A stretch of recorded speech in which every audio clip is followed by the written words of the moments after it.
अब देखो जब पावर सिस्टम डिजाइन करते हैं तो उसके ऑब्जेक्टिव क्या होते हैं भाई। पावर सिस्टम डिजाइन करते वक्त क्या ध्यान रखा जाता है?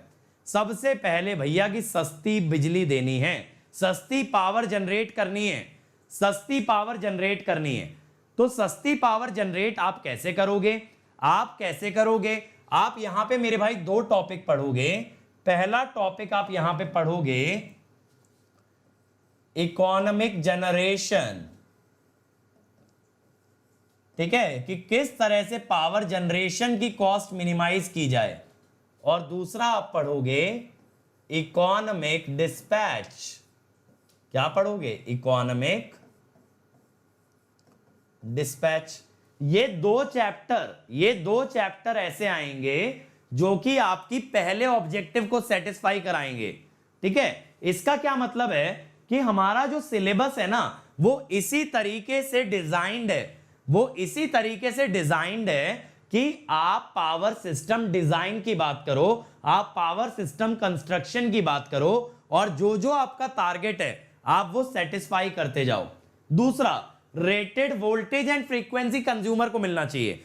यानी अगर मैं कंज्यूमर हूं तो भैया मुझे 50 हर्ट्ज दे दो, 230 वोल्ट दे दो, मैं खुश हूं, मुझे 230 वोल्ट मिल जाए, 50 हर्ट्ज मिल जाए, मुझे और कुछ नहीं चाहिए मेरे भाई, मुझे और कुछ नहीं चाहिए। मेरा लैपटॉप चलता रहे, इंटरनेट चलता रहे, टीवी चलता रहे, मेरी क्लासेस चलती रहे, मैं तो खुश हूं ना। एक आम आदमी को और क्या चाहिए?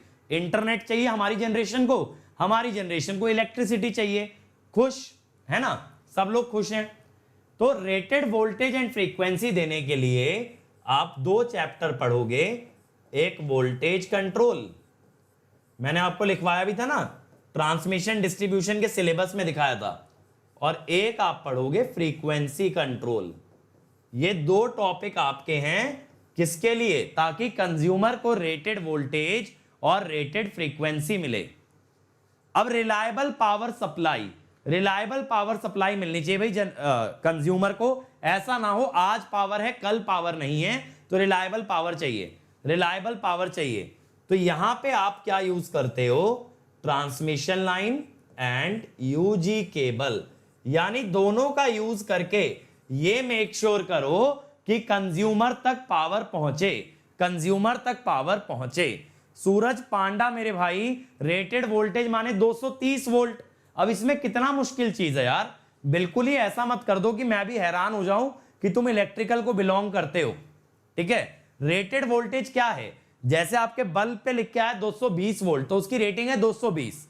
आपके चार्जर पे लिख के आए कोई वोल्टेज तो वो उसकी वोल्टेज हो गई, ठीक है। एसी पे कोई वोल्टेज लिख के आए तो वो उसकी रेटेड वोल्टेज है। अब देखो, effective protection system should be available. ऐसा इसलिए कभी कोई फॉल्ट आ जाए, कभी सिस्टम में कोई गड़बड़ हो जाए तो प्रोटेक्शन रहना चाहिए। और आप यहां पे क्या पढ़ते हो? यहां पे आपकी दो यूनिट आ जाती हैं, एक तो फॉल्ट एनालिसिस और एक प्रोटेक्शन। समझ रहे हो? आपकी यूनिट्स का प्रैक्टिकल सिग्निफिकेंस समझ रहे हो या नहीं? ये बताओ, यूनिट्स का प्रैक्टिकल सिग्निफिकेंस समझ आ रहा है कि नहीं आ रहा? ठीक है। अब generators must not lose synchronism under faulty condition. तो यहां हम पढ़ते हैं स्टेबिलिटी, कि फॉल्ट आने के बाद भी जनरेटर की फ्रीक्वेंसी ऊपर नीचे ना हो जाए, क्योंकि ऊपर नीचे अगर हो गया तो जनरेटर सिंक्रोनिज्म लूज कर जाएगा। फ्लेक्सिबल पावर ट्रांसफर, तो यहां आपका आ जाता है HVDC और FACTS। ऐसा करके देखो, हमारे सारे टॉपिक कवर हो गए एक पावर सिस्टम डिजाइन करने में हमारे सारे टॉपिक कवर हो गए। जितना भी मैंने आपको सिलेबस बताया था, सारे टॉपिक यहां आपके कवर हो जाते हैं। अब देखो, जो लोग थोड़ा सा लेट जुड़े हैं, मैं फिर से बता दूं, पावर सिस्टम पूरा कवर करूंगा। अभी दिन के अंदर एक लेक्चर लूंगा। और अगर आपको ज्यादा जल्दी है मेरे भाई, कि भाई जल्दी से जल्दी सिलेबस निपटाना है, तो कल से मैं सुबह 7 बजे अनअकैडमी पे पावर सिस्टम लेने वाला हूं, जो 13 नवंबर को खत्म भी हो जाएगा। तो अगर उतना फास्ट पढ़ना है डेली 3-3, 4-4 घंटे, तो अनअकैडमी पे आ जाओ। और अगर सब्र करके अच्छे वे में अच्छी नॉलेज से पढ़ सकते हो तो मेरे भाई यहां रहना, ठीक है। अब ये मत पूछो HVDC क्या है, FACTS क्या है, सब पढ़ाऊंगा, डिटेल में पढ़ाऊंगा, फुल फॉर्म वगैरह हर चीज बताऊंगा।